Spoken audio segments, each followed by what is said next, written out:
जय श्री कृष्णा दोस्तों आज के इस वीडियो में हम श्रीमद् भगवत गीता के दूसरे अध्याय के सभी संस्कृत श्लोकों का हिंदी भाषा में अर्थ समझाने वाले हैं। तो दोस्तों, अगर आपको हमारा ये प्रयास पसंद आए तो प्लीज वीडियो को एंड तक जरूर देखें और वीडियो पसंद आए तो वीडियो को लाइक, शेयर और चैनल को सब्सक्राइब करना ना भूले और कॉमेंट में जय श्री राधे कृष्णा जरूर लिखे। तो आइए शुरू करते हैं। तो दोस्तों, अध्याय दूसरे का पहला श्लोक है जिसमें संजय कहते हैं और धृतराष्ट्र को कहते हैं, उस प्रकार करुणा से व्याप्त और आंसुओं से पूर्ण तथा व्याकुल नेत्रों वाले शोकयुक्त उस अर्जुन के प्रति भगवान मधुसूदन ये कहते हैं कि हे अर्जुन, तुझे इस असमय में यह मोक्ष किस हेतु से प्राप्त हुआ, क्योंकि न तो यह श्रेष्ठ पुरुषों द्वारा आरचित है और न स्वर्ग को देने वाला है और न कीर्ति कराने वाला है। इसीलिए हे अर्जुन, नपुंसकता को मत प्राप्त हो, तुझ में यह उचित नहीं जान पड़ती है। हे परंतु हृदय की तुच्छ दुर्बलता को त्याग कर और युद्ध के लिए तैयार हो जाए। अर्जुन बोलते हैं, हे मधुसूदन, मैं रणभूमि में किस प्रकार बाणों से भीष्म पिता और द्रोणाचार्य के विरुद्ध लड़ूंगा, क्योंकि हे हरिसूदन, वे दोनों ही पूजनीय है। इसलिए इन महानुभाव गुरुजनों को न मारकर मैं इस लोक में भिक्षा का अन्न भी खाना कल्याणकारक समझता हूँ, क्योंकि गुरुजनों को मारकर भी इस लोक में रुधिर से सुने हुए अर्थ और कामरूप भोगों को ही भोगूंगा। फिर अर्जुन कहते हैं, हम यह भी नहीं जानते कि हमारे लिए युद्ध करना और न करना कितना उचित है, अथवा यह भी नहीं जानता कि इन्हें हम जीतेंगे या वो हमको जीतेंगे, और जिनको मारकर हम जीना भी नहीं चाहते हैं वे ही हमारे आत्मीय धृतराष्ट्र के पुत्र हमारे मुकाबले में खड़े हैं। आगे अर्जुन कहते हैं, इसीलिए कायरता रूप दोष से उपहत हुए स्वभाव वाला तथा धर्म के विषय में मोहित चित हुआ मैं आपसे पूछता हूँ कि जो साधन निश्चित कल्याणकारक हो वह मेरे लिए कहिए, क्योंकि मैं आपका शिष्य हूँ, इसीलिए आपके शरण में हूँ, मुझको शिक्षा दीजिए। अर्जुन कहते हैं, क्योंकि भूमि में निष्कंटक धन धान्य संपन्न राज्य और देवताओं के स्वामित्व को प्राप्त होकर भी मैं उस उपाय को नहीं देखता हूँ जो मेरी इंद्रियों को सुखाने वाले शोक को दूर कर सके। संजय धृतराष्ट्र से कहते हैं, हे राजन, निंद्रा को जीतने वाले अर्जुन अंतर्यामी कृष्ण महाराज के प्रति इस प्रकार कहकर फिर श्री गोविंद भगवान से युद्ध नहीं करूंगा यह स्पष्ट कह चुके हैं। अर्जुन ने कहा कि मैं युद्ध नहीं करूंगा और यह बात संजय महाराजा धृतराष्ट्र को कहते हैं। हे भरतवंशी धृतराष्ट्र, अंतर्यामी श्री कृष्ण महाराज ने दोनों सेनाओं के बीच में शोक करते हुए उस समय अर्जुन को हंसते हुए यह कहा कि हे अर्जुन, तू न शोक करने वाले मनुष्यों के लिए शोक करता है और पंडितों के जैसे वचनों को कहता है, परंतु जिनके प्राण चले गए हैं उनके लिए और जिनके प्राण नहीं गए हैं उनके लिए भी पंडित जन शोक नहीं करते हैं। न तो ऐसा ही है कि मैं किसी काल में नहीं था, तू नहीं था, अथवा ये राजा लोग भी नहीं थे, और न ऐसा है कि इससे आगे हम सब नहीं रहेंगे। दोस्तों, इसका मतलब है कि श्री कृष्ण कहते हैं कि मैं पहले भी था, तू भी आगे के जन्म में था, राजा महाराजा भी अगले जन्म में थे, और ऐसा नहीं है कि हम फिर कभी नहीं होंगे। इसका मतलब है कि हम अगले जन्म में भी होंगे। जैसे जीवात्मा की इस देह को बालकपन, जवानी और वृद्धावस्था होती है, अन्य शरीर की प्राप्ति होती है, उस विषय में धीर पुरुष मोहित नहीं होता है। श्री कृष्ण कहते हैं, हे कुंती पुत्र, सर्दी गर्मी और सुख और दुख देने वाली इंद्रिय और विषयों के संयोग तो उत्पत्ति विनाशील और अनित्य है, इसीलिए हे भारत उसको तू सहन कर, क्योंकि हे पुरुष श्रेष्ठ, दुख सुख को समा समझने वाले जिस धीर पुरुष को ये इंद्रिय और विषयों के संयोग व्याकुल नहीं करते हैं वह मोक्ष के योग्य नहीं होता है। असत्य वस्तु की सत्ता नहीं है और सत्य वस्तु का अभाव नहीं है। इस प्रकार तत्वज्ञानी पुरुष द्वारा इन दोनों का सही तत्व देखा गया है। नाश रहित तो तू उसको जान जिससे यह संपूर्ण जगत दृश्य वर्ग व्याप्त है। इस अविनाशी का विनाश करने में भी कोई समर्थ नहीं है।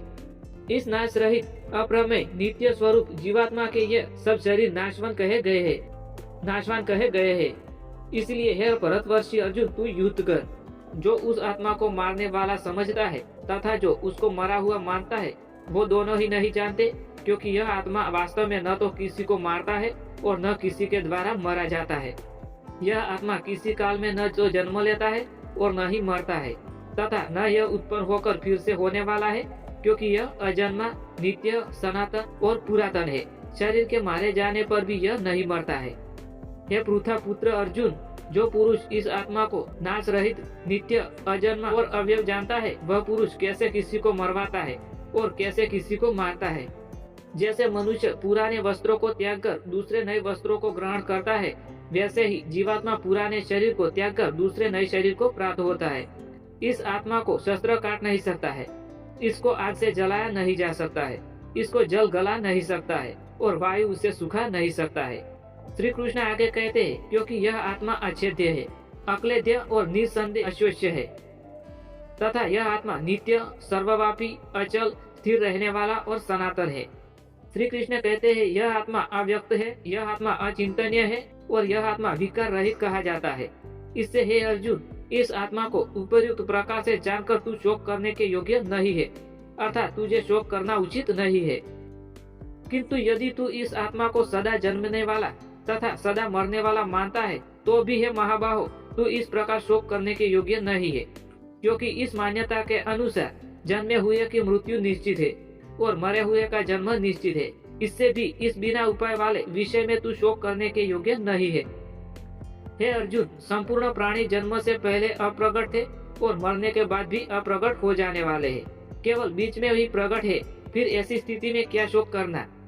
कोई एक महापुरुष ही इस आत्मा को आश्चर्य की भांति देखता है और वैसे ही दूसरा कोई महापुरुष ही इसके तत्व का आश्चर्य की भांति वर्णन करता है तथा दूसरा कोई अधिकारी पुरुष ही इसे आश्चर्य की भांति सुनता है और कोई तो सुनकर भी इसको नहीं जानता है।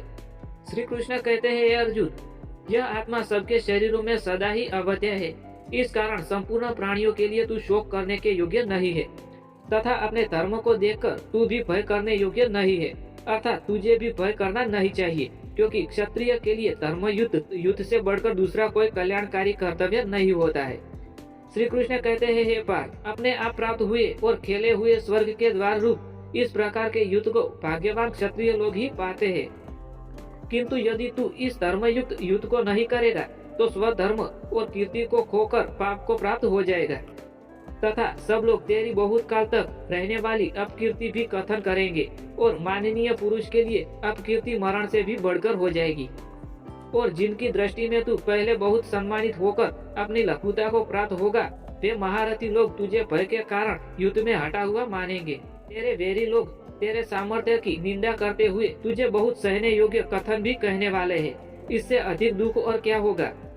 या तो तू युद्ध में मारा जाकर स्वर्ग को प्राप्त होगा अथवा संग्राम में जीतकर पृथ्वी का राज्य भोगेगा। इस कारण अर्जुन, तू युद्ध के लिए निश्चित करके खड़ा हो जा। श्री कृष्ण कहते हैं, जय पराजय, लाभ हानि और सुख और दुख को समान समझकर इसके बाद युद्ध के लिए तैयार हो जाए। इस प्रकार युद्ध करने से तू पाप को नहीं प्राप्त होगा।